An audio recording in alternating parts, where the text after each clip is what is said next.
Jésus-Christ, de riche qu'il était, s'est fait pauvre pour que dans son appauvrissement nous trouverions la richesse. De quelle richesse parlons-nous? De quelle richesse quand on dit Jésus-Christ de riche qu'il était? Cette richesse, c'est celle de sa nature divine. Jésus est véritablement Dieu. C'est le cœur de notre foi. Il est Dieu et il est rempli de la gloire de Dieu. Richesse infinie qui n'admet ni ajout, ni rien d'humain. Richesse qui n'a pas besoin même de la création. Dieu est Dieu. Dieu est riche de cette immensité, de cette infinité. D'ailleurs, les mots que j'utilise sont trop humains encore pour le désigner. Et il s'est fait pauvre. C'est le mystère de son incarnation. C'est le mystère de cette descente du Fils de Dieu jusqu'à nous. La richesse de Dieu, c'est aussi la richesse de cette multitude d'êtres invisibles, créés pour Dieu, qui sont en présence de Dieu et que sont les anges. Mais si vous permettez, je vous en parlerai plus cet après-midi. Même si l'ange Gabriel est présent dans les événements de l'île Bouchard, en présence de la Vierge Marie, et qu'elle contemple Marie, Notre-Dame de la Prière, je voudrais vous en parler plutôt cet après-midi. Mais cette richesse, c'est celle-là. Et il s'est fait pauvre. Aujourd'hui, dans la liturgie de l'Église, nous sommes en présence de la parabole du riche et du pauvre Lazare. Vous avez remarqué que le riche, on ne connaît pas son nom, pour que tous on puisse se dire, c'est un peu nous. Tandis que Lazare, on connaît son nom, et ça veut dire Lazare, Dieu aide. Et je pense que ce pauvre Lazare, c'est aussi le Christ lui-même. C'est Jésus, qui gît souvent devant notre propre portail. Le portail de notre intelligence et celui de notre volonté. Le portail de notre capacité de voir Dieu dans tout être humain. Vous voyez, une des peut-être des mauvaises interprétations, peut-être des malaises qu'on pourrait ressentir, nous les chrétiens du XXIe siècle devant cette parabole, c'est peut-être de croire que le Seigneur semble dire que le riche est puni parce qu'il est riche et que le pauvre est récompensé parce qu'il est pauvre. Ce serait une vision un peu courte de cet évangile. Nous savons bien, Jésus là faisait allusion à une histoire populaire qui est bien connue de son temps en Judée, celle du pauvre scribe et du riche publicain qui s'appelle Bar Mayam et qui avait vécu comme un impie notoire. Tous les auditeurs de Jésus, quand ils entendent cette parabole, savent donc à quoi s'en tenir dès les premiers mots prononcés par Jésus. Il s'agit d'un riche, mais qui ne s'occupe ni des hommes, ni de Dieu. C'est donc son égoïsme et son irréligion qui est stigmatisé ici par Jésus. À l'inverse, Dieu semble récompenser la piété et la confiance du pauvre. À la première lecture de la parabole, on se dit, mais pourquoi le pauvre est accueilli dans le sein d'Abraham? D'ailleurs, lui, il va avoir des obsèques ignorées des hommes, il va être accueilli par les anges. Vous avez remarqué dans la parabole. Alors que le riche, eh bien, les hommes vont lui rendre, il va avoir des belles obsèques. Et par contre, dès qu'il est passé l'au-delà de cette vie, c'est plutôt la souffrance qui l'attend. Alors, on peut se poser la question, mais qu'est-ce que le Seigneur veut nous dire à travers cette parabole pour nous, chrétiens du XXIe siècle? Bien que l'on vive dans le lin ou la pourpre, ou couvert d'ulcères, comme ce pauvre Lazare, mendiant à la porte des autres, ce qui est important de retenir, c'est qu'à un moment viendra toujours où les choses prendront leur vraie valeur. Et dans la pensée de Jésus, ce moment-là, il correspond au moment de notre passage, donc de notre jugement dit particulier, eh bien, notre vie va s'éclairer. La vie de tout être humain, pas seulement des croyants d'ailleurs, va s'éclairer. La mort va être comme la totalisation, on pourrait dire, de toutes les fidélités de notre existence. Elle va fixer l'homme dans ses choix. C'est donc avant, nous dit Jésus, qu'il faut nous convertir. C'est avant qu'il faut choisir la vie et ouvrir les yeux de notre âme.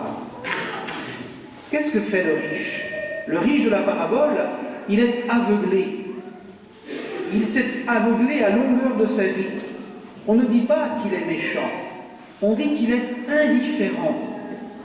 Il est égocentré, il ne pense qu'à lui, et il fait bombance tous les jours de sa vie. Il vit dans son confort. Et les jeunes qui étaient à Cracovie, vous avez peut-être remarqué comment le pape a utilisé le langage d'Amos en disant « Nous devons sortir de notre divan ». J'ai l'impression qu'il avait lu les textes d'aujourd'hui. Il faut sortir de notre divan, et il nous disait « Il nous faut mettre les crampons du Seigneur pour marcher vers les autres, justement, pour être capable d'aller vers les autres. » Vous voyez, ce riche, il a peut-être gagné honnêtement son argent, il a peut-être eu une belle réussite professionnelle. On ne dit pas qu'il l'a gagné malhonnêtement, comme d'autres paraboles, mais on dit simplement que cet argent l'a rendu aveugle et l'a rendu indifférent aux autres.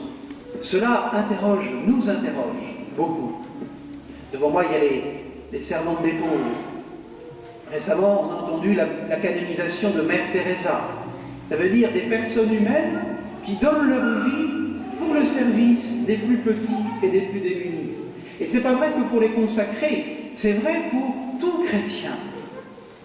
Et je suis frappé comment le pape François, c'est-à-dire le cadeau de l'Esprit Saint pour les chrétiens de notre temps, insiste à temps et à contre-temps sur cette tendresse, sur cette attention qu'on doit avoir vis-à-vis des plus pauvres. Je ne sais pas si vous avez remarqué, mais il n'y a pas un discours, il n'y a pas une intervention dans laquelle il ne parle pas des plus démunis. Et il veut que nous sortions, nous les chrétiens, de notre indifférence. Vous voyez, le riche, c'est nous. Nous sommes parfois riches, intellectuellement, spirituellement, peut-être riches tout simplement matériellement. Nous avons reçu peut-être un héritage de notre famille. Mais comment je mets cela au service de ma foi et de la charité? Rappelez-vous l'exemple de Saint Martin. Saint Martin, il n'était pas catéchumène à Amiens quand il a vu ce pauvre.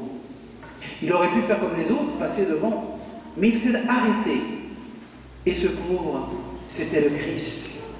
La nuit même, Jésus apparaît à Martin et lui dit « Martin, encore catéchumène, tu m'as revêtu de ton manteau. » Ce pauvre qui gît, c'est Jésus.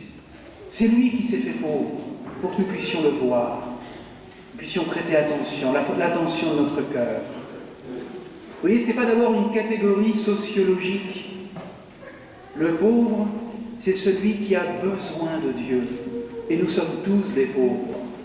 J'aimerais qu'en venant dans ce lieu de pèlerinage, nous puissions, en particulier dans la fréquentation de la Vierge Marie, elle qui est la pauvre, l'anawim de Dieu, découvrir que tous nous sommes des pauvres. Combien de fois je le dis aux jeunes qui se préparent au mariage, vous savez, vous ne venez pas avec la richesse de votre amour, vous venez parce que vous êtes deux pauvres. Quand on est plus pauvre dans son sacerdoce ou dans son baptême, quand on est plus pauvre dans la vie, eh bien nous ne pouvons pas recevoir l'amour de Dieu. Parce que le riche, il est plein de lui-même et ne peut plus recevoir. Nous allons demander cette grâce profondément dans cette messe-là, en présence des anges et des archanges, qui nous rappellent la munificence de Dieu, que nous sommes vraiment, aux yeux de Dieu, des pauvres. C'est-à-dire des êtres qui attendent tout de Dieu. Ce n'est pas la misère, la pauvreté, c'est celui qui attend tout de Dieu, celui qui a les mains tendues vers Dieu, et qui sait que sans lui, il ne peut rien faire. la grande hérésie de notre temps, mais qui est déjà enracinée depuis quelque temps déjà, c'est de croire que l'homme va se suffire à lui-même et que l'homme n'a pas besoin de Dieu. Mais l'homme qui s'éloigne de Dieu s'éloigne de sa propre humanité. L'homme qui ne veut plus de Dieu, l'homme qui rejette Dieu, l'homme qui ne respecte pas Dieu, ne respectera pas l'homme et fera de l'homme un ennemi. Un jour, au soir de notre vie, nous aurons à rendre compte de comment nous avons accueilli cet évangile du riche et du pauvre Lazare. Et là, il y a un autre aspect de l'évangile qui est important. C'est que dans les deux mondes, dans le monde de l'au-delà, même si cet évangile ne présente pas une théologie de l'au-delà, vous le savez bien, mais dans le monde de l'au-delà, il est trop tard. C'est ici-bas que le Seigneur me donne cette liberté. C'est ici-bas que le Seigneur me donne cette générosité pour aller vers les autres. À quoi ça servirait de gagner le monde entier si j'en venais à perdre mon âme, c'est-à-dire le principe même de ma vie? Eh bien, qu'à la lumière du pontificat du pape François et à la lumière de cet évangile, nous puissions être remis en cause dans la façon dont nous gérons vraiment les richesses que Dieu nous a données. Demandez-vous honnêtement, toutes ces richesses que Dieu a déposées dans votre intelligence, dans votre cœur, les richesses du cœur, elles sont importantes, ou dans votre portefeuille, à quoi vous l'utilisez? Est-ce que vous ne vous appuyez pas sur vos richesses comme une sécurité, parce que vous avez peur de la vie? En fait, vous voyez, moi j'ai bien réussi dans ma vie, donc ça me donne un petit peu une reconnaissance aux yeux des autres. Non, ta reconnaissance, elle n'est pas là. Ta reconnaissance, c'est que Dieu t'aime comme un être unique, quel que soit ton péché, quelles que soient tes errances. Ce qui est grand aux yeux de Dieu, c'est que nous sommes des fils et des filles bien-aimés. C'est ça qui est important. Et les pauvres qui sont sur notre chemin, ils sont là pour nous faire sortir de notre richesse et pour nous apprendre à ouvrir notre cœur.